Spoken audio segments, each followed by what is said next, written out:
though, did you get any idea? Obviously, you've gone from 5 defensive ends to 4.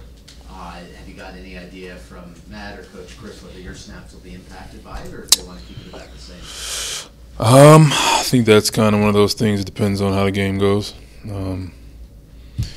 See which way the wind blows, and we'll take it from there. What do you think of Woodard, man? You had him around for a while. You know a lot more about him than we would because we haven't actually seen him out there. Yeah, no, I like him. Hard worker, great player, pass rush, play to run, play different positions, both sides. Exactly what you want, and I think that's why he'll be successful. Jim, what would a win do for you guys this week? Same thing it did the last week, and the week before that, and the week before that. What would a win in New England do for you specifically? Same thing a win in New York did for me. It's just another game. It's the most important game of the year because it's the next game.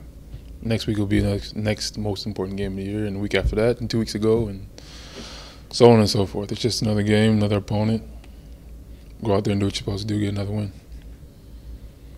I guess you came into Miami after 2008, the last time that you guys won there, and they had the Wildcat, that team. What do you remember about that team coming in there? Was that 09? It's a long time ago. Not many specifics. I don't even think about last week, let alone 10 years ago. Do you think you guys have played him well the last 2 years with Case? Was it split? Split last year, lost both in 16. One of them was the game up there in 16. You guys, I think, lost by a touchdown. You guys are making me go in my memory banks. I guess when we win, we play well. When we didn't. I mean, to be honest, I couldn't care less, and I'm sure they don't care about what happened 10 years ago, 3 years ago. It's going to be Sunday night or Sunday afternoon. It'll be what matters or doesn't matter. What happened 2 years ago, 5 to 10, 20, it's a play-by-play. You got to win the play. You got to win the day, and that's all I'm focused on. Have you talked much with the two guys you got from them, Amendola and Bolton, since they've been here? Got any insight from them? No, I mean, not really. I mean, to be honest, I mean, maybe maybe the DBs, maybe some coaches, and they want to figure out philosophies and scheme. But where I play, there's a guy between me and my destination. He's going to do his best to stop me from getting there.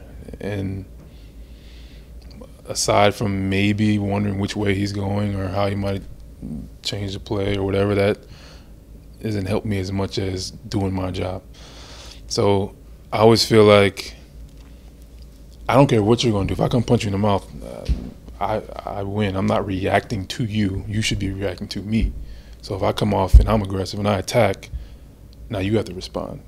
If I do it the other way around, I feel like I'm at a disadvantage. So big picture, sure, I'd love to get the philosophy and all that, but at the end of the day, his hand's in the ground, so is mine. I'm going to attack you and let you figure out what the hell to do about it instead of me trying to figure out what you're going to do. What are your thoughts on the NFL pointing emphasis on these roughing calls? How much time we got? We don't have enough time. I do a whole monologue on that. It's, I don't know, sad.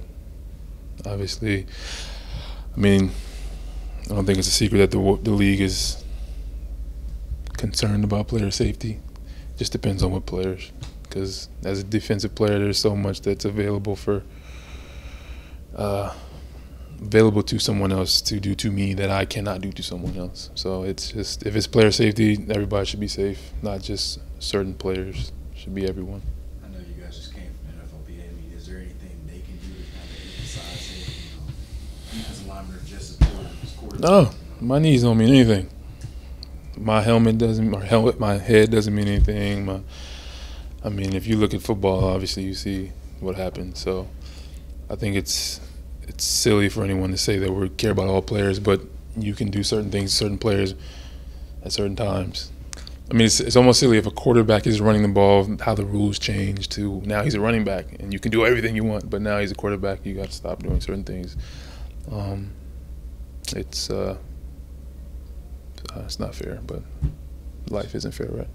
How much are you thinking, I guess, at this point, as you approach the quarterback, of how I land on this guy? Or Just play football. Let them figure it out.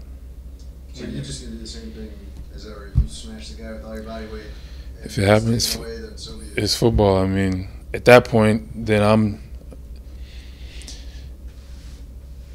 in the history of football. You're, as a defender, I'm assuming you're trying to provide energy to that player. But now I'm supposed to sacrifice myself in order to save or protect him. At a bare minimum, hesitate to consider. I land on myself, don't land on the player. Because I'm running, the ground's there. The ground's not going to move. I mean, right? I haven't seen it happen yet. So somebody's going to hit the ground. Either I'm going to land on him or I'm going to land on myself. It's just, don't hurt the quarterback. You, whatever. But quarterback, leave him alone. Do you think But- it's a lost cause to try to make football safer in general? Well, I think it's a uphill battle. I think the crowd likes the violence. You see plays on TV, you see big hits, you see the oohs and the ahs. They like that. That's what I'm sure helps drive ratings. So does touchdowns, scoring. Everything except what you do. Right. So if I'm, how do you make a violent sport not violent if that's what puts, people in the seats and so on and so forth? I don't know if people want to watch flag football. You got to ask the masses. But I play defense, and from the day I touched a football field, it was to punish whoever has the ball, quarterbacks included.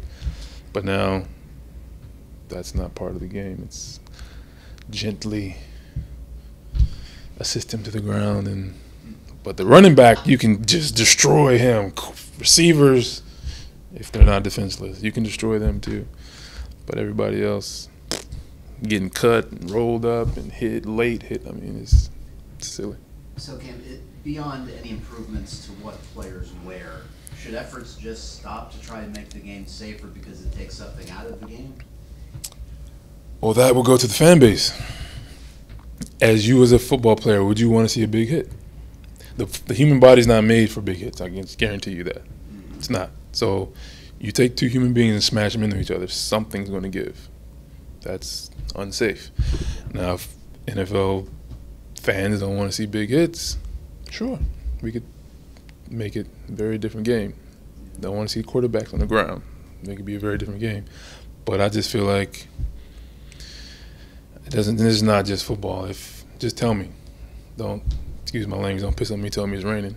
Just tell me, listen, we're going to protect quarterbacks differently. We're going to protect running backs or receivers or defensive players. Just be blunt about it. Not, we care about your safety, because you don't care about my safety. You care about some people's safety. My needs mean just as much to my family and my ability to play and provide and so on and so forth, just as Tannehill's does. I can't understand that his are more important than mine. Is this especially on your mind because you lost somebody to this week? You've seen a guy, another veteran in the league, that might not only be season ending. To have that kind of injury at that age, that could be it. Well, I hope not. I had a season-ending injury a few years ago. Oh, it is. I've been there, and I've had the same thing said about me. So I hope to see him again. But it's just that overall theme of saying one thing and not necessarily doing it. I mean, it's an interesting time we live in. I mean, that's what it is, and you try to do your best to conform, but at the end of the day, it's football. I mean, there's only so much that you can change it. I mean, even speaking to some of the guys in the back end, that's even more of a thin line. You got receivers running 20 miles an hour. You got safeties running 20 miles an hour.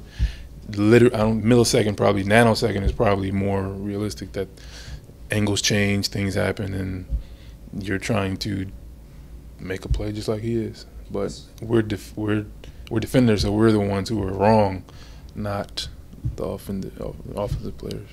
This might sound funny, but does there need to be a subdivision union of defensive players to make this case to the league? Someone to speak for defensive players and say, look, quarterbacks should not be valued above defensive players when it comes to health. That would be great, but name someone who would agree with you that's not a defensive player. Right. Well, it would take a lot of big-name defensive players like yourself But then making that case publicly. I see your ace, and I raise you the entire quarterback brigade and owner brigade.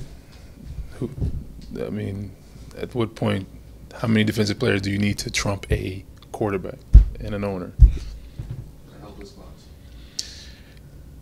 It is, but at the same day, I'm still trying to get a sack. So, I mean, where does stoppable object or unstoppable force and movable object? Because trust me, I mean, we're trying to get there. I'm talking about all defensive players. What do you do? Quarterbacks are defenseless all the time. When am I defenseless? A league rule, when is a defensive end defenseless? I get cut, I get hit, I get chipped, I get hit in the head. I mean, it doesn't matter. But as a quarterback, don't hit him knee, don't hit him in the head, don't hit him too early, don't hit him too late, don't lay on him, don't land on him.